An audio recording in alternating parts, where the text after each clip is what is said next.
বলি, এরপরে আয়াতের উপরে কিছু কথা বলি। নবী বলছেন দুনিয়ার লোভ, ভালোবাসা, মহাব্বত সব ধ্বংসের কারণ। আওয়াজ দিন, কথা বোঝার চেষ্টা করি। কেন? বলে দুনিয়াই তো ধ্বংস হবে, অতএব সেই ধ্বংসের যোগ্য একটা বিষয়কে অন্তরে ধারণ করে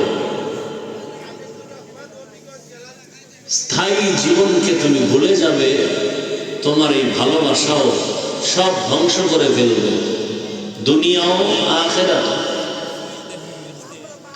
দুনিয়ার প্রতিটি মানুষ ধ্বংসের পেছনে যাওয়ার একমাত্র কারণ দুনিয়ার মহাব্বত, ভালোবাসা আর লোভ।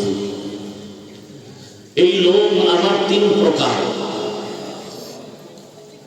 সম্মানের চেয়ারের লোভ,